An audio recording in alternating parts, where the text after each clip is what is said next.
कुशीत घे मज तुझ्या एकदा वीज म्हणाली धरतीला. कुशीत घे मज तुझ्या एकदा वीज म्हणाली धरतीला. हो ही वीज कोण? अर्पुनी जीवन माय धरेला बघता बघता मालवली ती. अर्पुनी जीवन माय धरेला बघता बघता मालवली ती. ती वीज म्हणजे आपली झाशीची राणी लक्ष्मीबाई. आपल्यासमोर झाशीच्या राणीचा हा उतारा सादर करत आहे आरोही परब. आणि ह्या नाटकाचं नाव आहे वीज म्हणाली धरतीला. हे नाटक वि वा शिरवाडकरांनी लिहिलेलं आहे.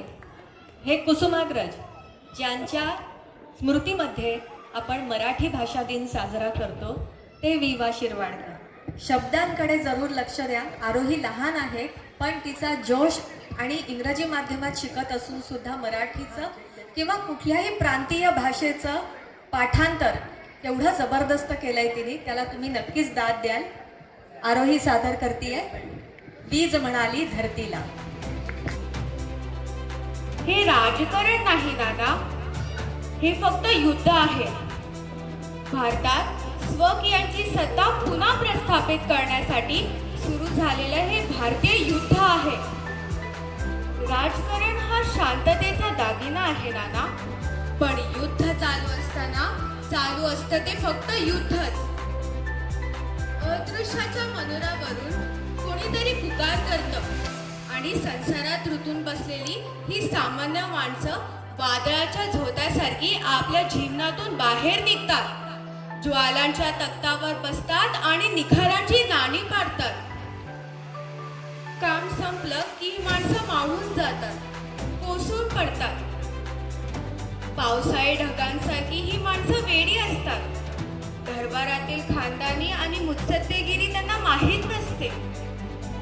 निखार निर्भय शक्तीचे धुमारे असतात ते.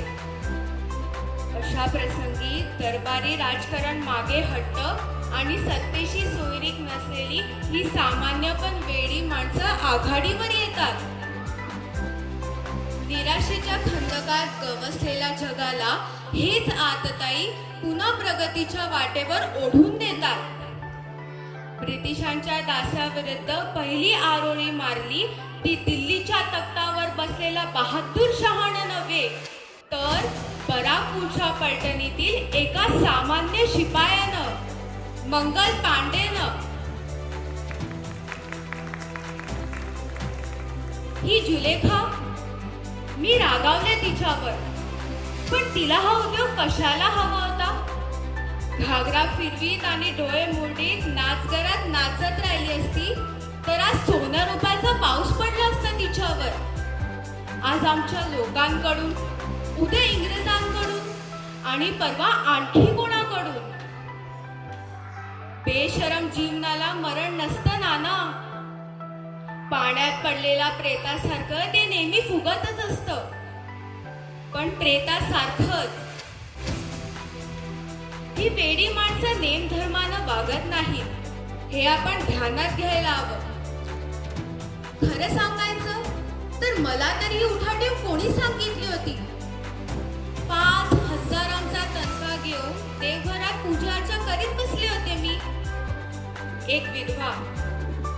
मी डोक्यावर जिरेटप घातला आणि खांद्यावर बंदूक घेतली तेव्हा झाशीतील अनेक ब्राह्मणांच्या अंगावर काटा उभा राहिला. मला ठाऊक आहे, मी चिकाच्या पडद्याबाहेर आले, रिवाजाचा रस्ता सोडला, खाली मान घालून अंगठ्याने जमीन उकारायचं नाकारलं. हजारांनी नालस्ती केली आणि पुढेही करणारे निघतील. पण पाहता पाहता माझ्या देवघरातल्या देवानं एक वेगळं रूप घेतलं आणि या वेड्याची मला दीक्षा दिली. आपण सारेच वेडे आहोत नाना. या वेडाचं रक्षण करणं एवढंच आज आपलं कर्तव्य आहे. आणि म्हणूनच शरण जाणं हा शहा